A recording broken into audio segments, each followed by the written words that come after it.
capítulo 13 do livro Campo de Batalha da Mente. O tema: uma mente julgadora, crítica e desconfiada. Não julgueis, para que não sejais julgados. Mateus, capítulo 7, versículo 1. Muitos tormentos vêm à vida das pessoas por causa de atitudes de julgamento, de crítica e de desconfiança. Multidões de relacionamentos são destruídos por esses inimigos. Uma vez mais, a mente é o campo de batalha. Pensamentos: apenas eu penso, podem ser a ferramenta que o diabo usa para manter uma pessoa solitária.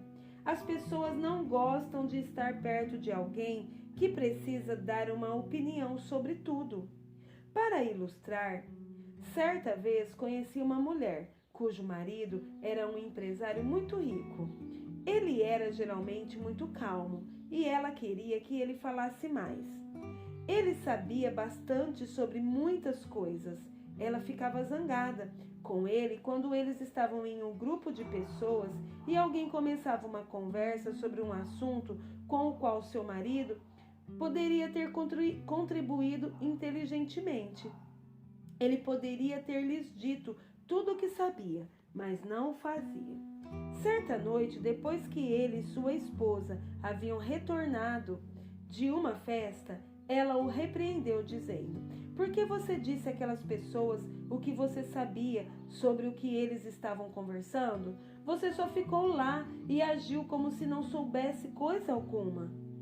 Eu já sei o que sei, ele respondeu. Tento ficar quieto e ouvir. Assim eu posso descobrir o que os outros sabem. Entendi que era exatamente por isso que ele era rico. Ele também era sábio. Poucas pessoas conseguem riquezas sem sabedoria. E poucas pessoas têm amigos sem usar sabedoria em seus relacionamentos. Ser rápido para julgar, ser opiniático e ser crítico são, com certeza, 3 maneiras de ver um relacionamento se dissolver. Satanás, com certeza, quer que sejamos rejeitados. Ele então ataca nossa mente nessas áreas. Este capítulo, espero, nos ajudará a reconhecer padrões errados de pensamento, como também a aprender como lidar com a dúvida. O julgar definido. No dicionário expositivo das palavras do Novo Testamento, Divine, uma das palavras gregas traduzidas como julgamento é parcialmente definida como uma decisão sobre as faltas dos outros. E contém uma referência cruzada à palavra condenação. De acordo com a mesma fonte, uma das palavras gregas traduzida como julgar é parcialmente definida como formar uma opinião e contém uma referência cruzada à palavra sentença.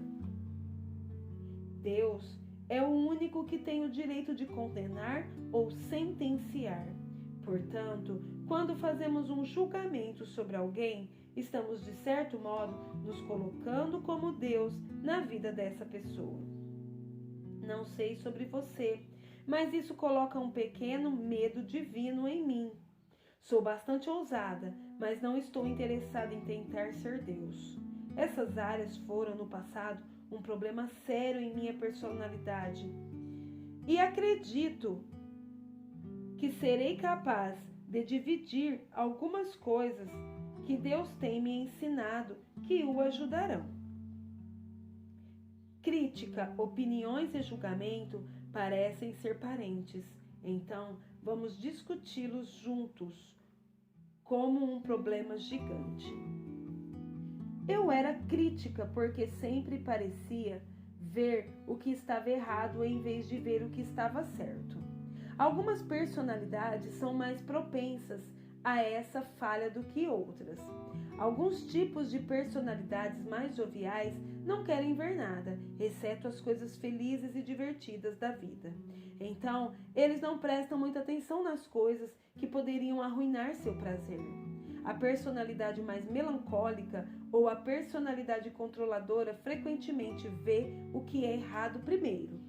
Geralmente, as pessoas com esse tipo de personalidade são generosas em compartilhar suas opiniões negativas e pontos de vista com os outros. Devemos perceber que temos nossa própria maneira de ver as coisas. Gostamos de dizer às pessoas o que pensamos, e esse é exatamente o ponto. O que eu penso pode ser certo para mim, mas não necessariamente certo para você e vice-versa. Com certeza sabemos que não roubarás é certo para todos, mas aqui estou falando de milhares de coisas que encontramos todo dia que não são necessariamente nem certas nem erradas, mas são simplesmente escolhas pessoais. Eu poderia acrescentar que essas são escolhas que as pessoas têm o direito de fazer por conta própria, sem interferência externa. Eu e meu marido somos extremamente diferentes em nosso enfoque sobre muitas coisas. Decorar uma casa seria uma dessas coisas. Não é que não gostemos de qualquer coisa que o outro escolher, mas se sairmos para fazer compras de coisas de casa juntos, sempre parece que Dave gosta de uma coisa e eu de outra. Por quê? Simplesmente porque somos duas pessoas diferentes. A opinião dele é tão boa quanto a minha, e a minha é tão boa quanto a dele. Elas são simplesmente diferentes. Levou anos para que eu entendesse que não havia nada errado com Dave, só porque ele não concordava comigo. E claro, geralmente eu deixava saber que achava que havia alguma coisa errada com ele por não compartilhar minha opinião. Obviamente, minha atitude causou muito atrito entre nós e machucou nosso relacionamento. Orgulho, um problema do eu. Digo a cada um dentre vós que não se valorize nem pense de si mesmo além do que convém. Não tenha uma opinião exagerada de sua própria importância. Antes, pense com moderação. Avalie sua habilidade com julgamento sóbrio, segundo a medida da fé que Deus repartiu a cada um. Romanos capítulo 12, versículo 3. Julgamento e crítica são frutos de um problema mais profundo: orgulho. Quando o eu em nós é maior do que deveria ser, ele sempre causará os tipos de problemas que estamos discutindo. A Bíblia repetidamente nos adverte sobre sermos presunçosos. Sempre que nos superamos em uma área, é apenas porque Deus nos deu um presente de graça por isso. Se formos presunçosos ou tivermos uma opinião exagerada de nós mesmos, então isso nos levará a desprezar os outros e avaliá-los como menos do que somos. Esse tipo de atitude ou pensamento é extremamente detestável ao Senhor e abre muitas portas ao inimigo em nossa vida. Temor santo. Irmãos, se alguém for surpreendido em alguma falta ou pecado de qualquer natureza, vós, que sois espirituais, que sois responsivos ao Espírito Santo e controlados por ele, corrigi-o e restaurai-o e reintegrai-o sem qualquer senso de superioridade e com espírito de brandura. E guardai-vos, mantende um olho atento para vós mesmos, para que não sejais também tentados. Levai, suportai, carregai as cargas das falhas morais e incômodas uns dos outros. Assim cumprireis e observareis perfeitamente a lei de Cristo, o Messias, e contemplareis o que falta em obediência. Porque se qualquer pessoa julga ser alguma coisa muito importante para condescender em sustentar o fardo de outrem, não sendo nada a si mesmo, se engana e se ilude.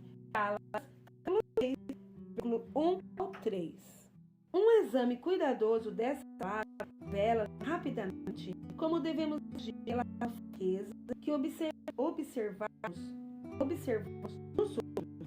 Ela demonstra a atitude mental que devemos ter dentro de nós mesmos. Devemos ter um torção do orgulho e devemos ser cuidadosos com os com eles. Quem somos nós para julgar? Quem é tu que julga as censuras o servo alheio? Para o próprio Senhor está em pé, para o próprio Senhor está em pé, mas está em pé e será sustentado, porque o Senhor, o Mestre, é poderoso para o suster e fazê-lo ficar em pé. Romanos, versículo 4. Desta forma, digamos que sua vizinha vinha à sua porta e começasse a instruir sobre o que seus filhos deveriam vestir na escola, e quando Matheus achava que ele deveria fazer, você reagiria? Ou põe que sua vizinha lhe dissesse que ele não gostava do jeito como sua empregada, com a qual você está muito satisfeita, limpava a sua casa. O que você diria à sua vizinha? Esse é exatamente o ponto que esta passagem está assinalando. Cada um de nós pertence a Deus. E mesmo que tenhamos fraquezas, Ele é capaz de nos fazer ficar em pé e nos justificar. Damos conta a Deus, não uns aos outros. Portanto, não devemos julgar um ao outro de maneira crítica. O diabo fica muito ocupado designando demônios para colocar pensamentos de julgamento e de crítica na mente das pessoas. Eu posso me lembrar de quando era divertido para mim sentar-me em um parque ou no shopping e simplesmente olhar todas as pessoas passarem enquanto eu formava uma opinião mental de cada uma delas. A roupa, o estilo de cabelo, a companhia. Agora não podemos nos impedir de ter opiniões, mas não precisamos expressá-las. Creio que podemos até mesmo crescer a ponto de não termos tantas opiniões, e aquelas que tivermos não sejam de natureza crítica. Frequentemente digo a mim mesma: Joyce, não é da sua conta. Um grande problema é tratar em sua mente quando você reflete sobre sua opinião até que ela se torne um julgamento. Quanto mais você pensa sobre o problema, mais ele cresce até que você comece a expressá-lo aos outros, ou mesmo àquele que você está julgando. Então, ele se tornou explosivo e tem a habilidade de fazer um enorme mal na área do relacionamento, como também na área espiritual. Você pode ser capaz de evitar problemas futuros para você mesmo simplesmente aprendendo a dizer: não é da minha conta. Julgamento e crítica eram desenfreados em minha família. Então, cresci com eles, por assim falar. Quando esse é o caso, como pode ser com você, é como tentar jogar bola com uma perna quebrada. Eu estava tentando jogar bola com Deus. Eu queria fazer as coisas do jeito dele, pensar e agir do jeito dele, mas não podia. Levou anos de infelicidade até que eu aprendesse sobre as fortalezas em minha mente, com as quais eu precisava lidar antes que meu comportamento pudesse mudar. Lembre-se, suas ações não vão mudar até que sua mente mude. Mateus capítulo 7, do 1 ao 6, é uma passagem bíblica clássica sobre esse assunto de julgamento e crítica. Quando você estiver tendo problema com sua mente nessa área, leia essas passagens. Leia essas e outras passagens. Leia-as de novo em voz alta e use-as como arma contra o diabo, que está tentando construir uma fortaleza em sua mente. Ele pode estar orando por uma fortaleza que já está há muitos anos. Vamos estudar esta passagem ou comentá-la parte por parte enquanto a percorremos. Semeando e colhendo julgamento. Julgueis e critiqueis e condeneis os outros, para que não sejais julgados e criticados e condenado vós mesmo. Pois, com o critério com que julgardes e criticardes os outros, sereis julgados e criticados e condenados. De acordo com a medida que tiver medido, os outros nos medirão também. Mateus 7, 1 e 2. Essa passagem diz-nos claramente que colheremos o que plantarmos. Gálatas 6 e 7. Semear e colher não se aplica apenas às áreas agrícolas e financeira, aplica-se também à área mental. pois você vai colher uma atitude da mesma forma que a plantação ou um impedimento. Um pastor que conheço, quando ele ouve que alguém falou dele de forma maldosa, no julgamento, ele se pergunta: eles estão semeando ou estou colhendo? Muitas vezes estamos colhendo em nossa vida o que semeamos anteriormente na vida de outra pessoa. Médico, cura-te a ti mesmo. Porque vês e olhas fixamente tu, o argueiro minúsculo que está no olho de teu irmão, porém não reparas e meditas na trave de madeira que está no teu próprio olho? Ou como dirás a teu irmão: deixa-me tirar o minúsculo argueiro do teu olho quando tens trave no teu? Hipócrita, tira primeiro a trave do teu próprio olho e então verás claramente para tirar o minúsculo argueiro do olho de teu irmão. Mateus capítulo 7, versículo 3 ao 5. O diabo anda nos ocupado, julgando mentalmente as falhas dos outros. Dessa forma, jamais vemos ou lidamos com o que está errado em nós. Não podemos mudar os outros, apenas Deus pode. Não podemos mudar a nós mesmos, mas podemos cooperar com o Espírito Santo e permitir que ele faça a parte dele. O primeiro passo para qualquer liberdade, entretanto, é encarar a verdade que o Senhor está tentando nos mostrar. Quando temos nossos pensamentos e conversas focados no que está errado com todos os outros, estamos geralmente sendo enganados sobre nossa própria conduta. Portanto, Jesus ordenou que não nos preocupássemos com o que está errado com os outros, quando temos tantos erros com nós mesmos. Permita que Deus lide com você primeiro, e então você aprenderá a forma bíblica de ajudar seu irmão a crescer em sua caminhada cristã. Amai-vos uns aos outros. Não deis aos cães o que é santo, as coisas sagradas, nem lanceis ante os porcos as vossas pérolas, para que não as pisem com os pés e vos dilacerem. E voltando-se, vos dilacerem. Mateus, capítulo 7, versículo 6. Creio que essa passagem bíblica está se referindo à nossa habilidade dada por Deus para amar uns aos outros. Temos uma habilidade e uma ordem de Deus para nos amarmos uns aos outros. Mas em vez disso, os julgamos e criticamos. Tomamos algo santo, amor, e o jogamos para os cães e os porcos, espíritos demoníacos. Abrimos as portas para que eles sapateiem sobre as coisas santas e voltem e nos rasguem em pedaços. Precisamos entender que a caminhada do amor é proteção para nós contra os ataques demoníacos. Não acredito que o diabo possa fazer muito mal a alguém que realmente anda em amor. Quando fiquei grávida do nosso quarto filho, eu era uma cristã, batizada com o Espírito Santo, chamada para o ministério e uma diligente estudante da palavra. Havia aprendido a exercitar minha fé para a cura. Entretanto, durante os 3 primeiros meses da gravidez, fiquei com muito enjoo. Perdi peso e energia. Passava a maior parte do meu tempo no sofá, nauseada e tão cansada que quase não podia me mexer. A situação estava realmente me confundindo, uma vez que havia passado maravilhosamente bem durante minhas 3 outras gestações. Embora eu fosse à igreja, não conhecia muito da palavra de Deus, então não usava minha fé ativamente para nada.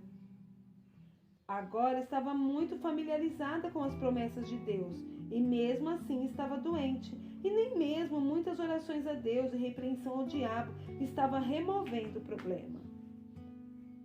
Um dia, enquanto estava na cama ouvindo meu marido e meus filhos se divertindo no pátio atrás da casa, perguntei a Deus agressivamente: o que está errado comigo? Por que estou tão enjoada?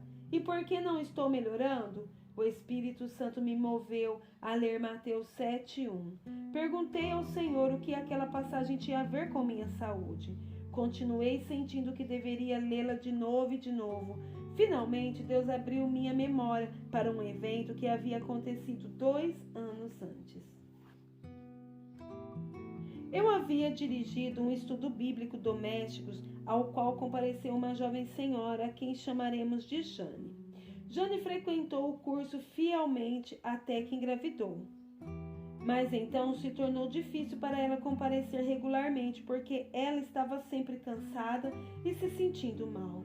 Enquanto estava deitada naquele dia, lembrei-me de que outra irmã cristã e eu tínhamos conversado sobre Jane, julgando-a e criticando-a porque ela não se esforçava nas suas circunstâncias e não era diligente em vir ao estudo bíblico. Jamais nos oferecemos para ajudá-la de qualquer maneira. Apenas formamos uma opinião de que ela era uma fraca e estava usando a gravidez como desculpa para ser preguiçosa e autoindulgente. Agora eu estava nas mesmas condições de Jane 2 anos depois. Deus me mostrou que, embora eu tivesse sido saudável durante minhas primeiras 3 gestações, tinha aberto uma imensa porta para o diabo pelo meu julgamento e crítica. Eu tinha tomado minhas pérolas, a coisa santa, minha habilidade de amar Jane, jogado aos cães e porcos, e agora eles tinham voltado e estavam me rasgando em pedaços. Posso dizer-lhe, fui bastante rápida em me arrepender. Assim que o fiz, minha saúde foi restaurada e passei muito bem durante o tempo restante da minha gravidez. Desse incidente, aprendi uma importante lição sobre os perigos de julgar e criticar os outros. Gostaria de poder dizer que depois daquela experiência jamais cometi outro erro daquela natureza, mas sinto dizer que tenho cometido muitos e muitos erros desde então. Cada vez Deus tem precisado tratar comigo, pelo que lhe sou agradecida. Nós todos cometemos erros, nós todos temos nossas fraquezas. A Bíblia diz que não devemos ter um coração duro, um espírito crítico de uns para com os outros, mas em vez disso devemos nos perdoar uns aos outros e mostrar misericórdia uns para com os outros, da mesma forma que Deus, por amor a Cristo, tem feito por nós. Efésios, capítulo 4, versículo 32. Julgar traz condenação. Portanto, és indesculpável. Não tens desculpa ou defesa ou justificação, ó homem, quando julgas, quem quer que sejas. Porque no que julgas e passas sentença a outro, a ti mesmo te condenas. Pois tu que julgas habitualmente, pratica as próprias coisas que condenas e censuras e denuncias.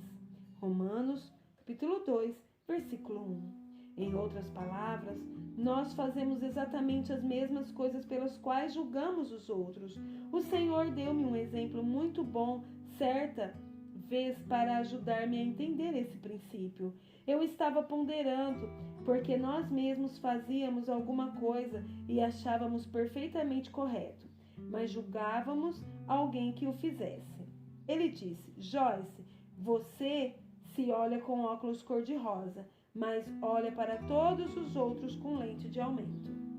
Nós nos desculpamos por nosso comportamento, mas quando alguém faz a mesma coisa que fazemos, frequentemente não mostramos misericórdia.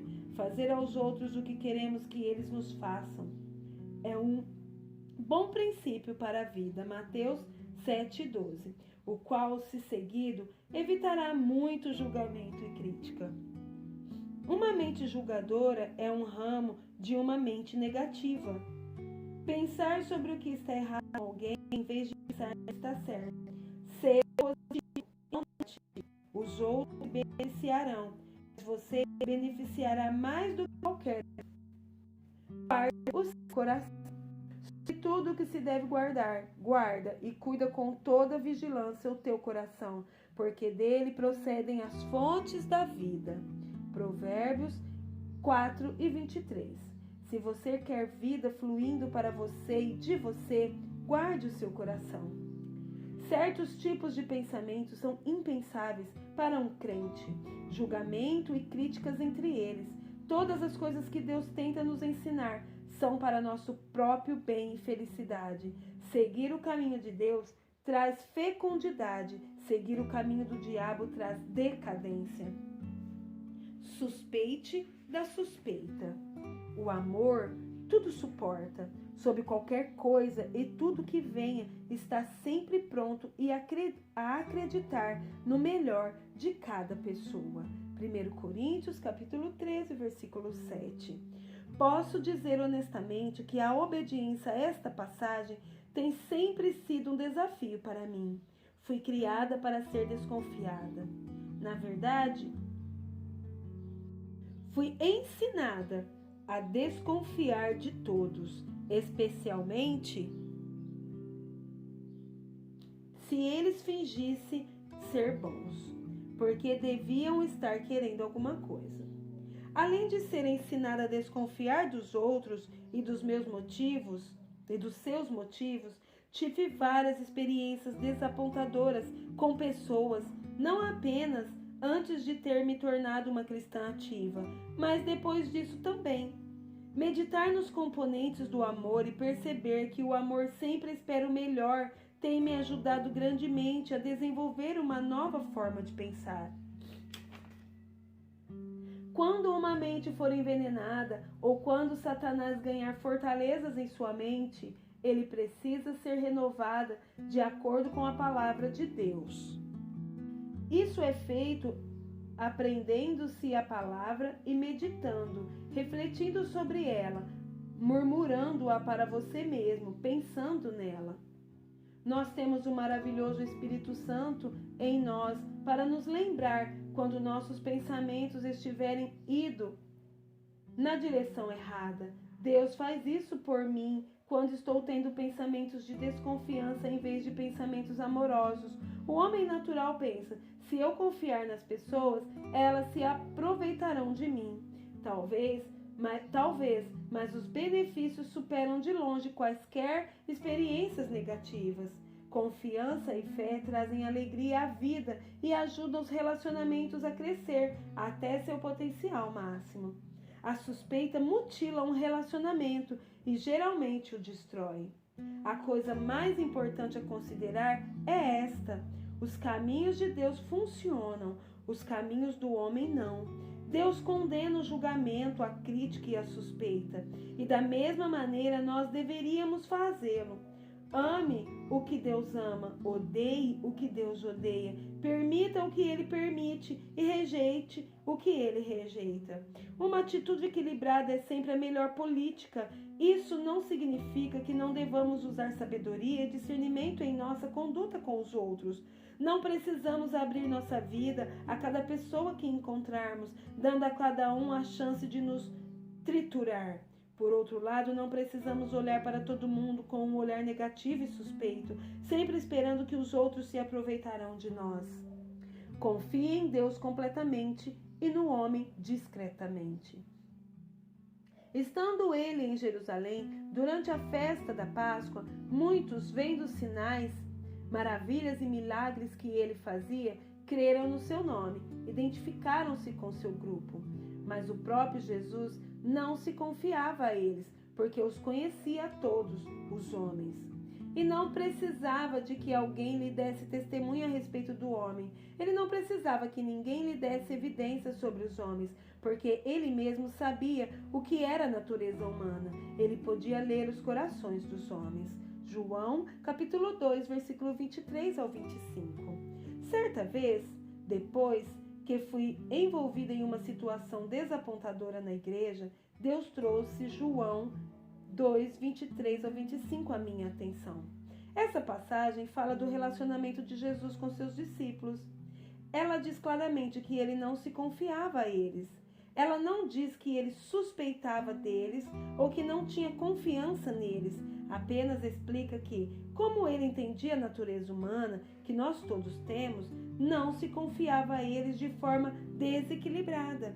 aprendi uma boa lição. Eu tinha sido machucada profundamente na situação da igreja porque eu tinha me envolvido demais com um grupo de senhoras e perdi o equilíbrio. Cada vez que perdemos o equilíbrio, abrimos a porta para o diabo. A primeira carta de Pedro, capítulo 5, versículo 8, diz: Sede bem equilibrados, sóbrios de mente e vigilantes, e cautelosos em todas as ocasiões, porque o diabo, vosso adversário, anda em derredor, como leão que ruge, com fome selvagem, procurando alguém para agarrar e devorar. Aprendi que estava me apoiando nas senhoras desse grupo e colocando nelas uma confiança que pertence apenas a Deus. Só podemos ir até aí em qualquer relacionamento. Se formos além da sabedoria, problemas virão e seremos machucados. Sempre coloca sua confiança completa no Senhor. Assim fazendo, abrirá a porta para o Espírito Santo deixá-lo saber quando você está cruzando a linha do equilíbrio. Algumas pessoas acham que têm discernimento quando, na verdade, são apenas desconfiadas. Há um verdadeiro dom do Espírito chamado de discernimento de espíritos. 1 Coríntios capítulo 12, 10. Ele discerne o bom e o mal, não apenas o mal. A suspeita vem de uma mente não renovada. O discernimento vem de um espírito renovado. Ore por dons verdadeiros, não por carne que se disfarça de dons do Espírito. O verdadeiro discernimento espiritual provocará oração, não fofoca. Se um problema genuíno está sendo discernido por um dom verdadeiro, esse seguirá o padrão divino para lidar com aquele, não formas carnais que apenas espalham e aumentam o problema. Palavras doces, agradáveis e curativas. O coração do sábio é mestre de sua boca e aumenta o conhecimento e a persuasão dos seus lábios. Palavras agradáveis são como favo de mel, doces para a alma e medicina para o corpo. Provérbios, capítulo 16, versículo 23 e 24. Palavras e pensamentos são como osso e medula, tão próximos que é difícil dividi-los. Hebreus capítulo 4, versículo 12. Nossos pensamentos são palavras silenciosas que apenas nós e o Senhor ouvimos, mas tais palavras afetam nosso homem interior, nossa saúde, nossa alegria e nossa atitude. As coisas que frequentemente pensamos saem da nossa boca. E é triste dizer, algumas vezes elas nos fazem parecer tolos. Julgamento, crítica e suspeita nunca trazem alegria. Jesus disse que ele veio para que tivéssemos e desfrutássemos a vida. João 10 e 10. Comece a operar na mente de Cristo e você penetrará num novo estado de vida.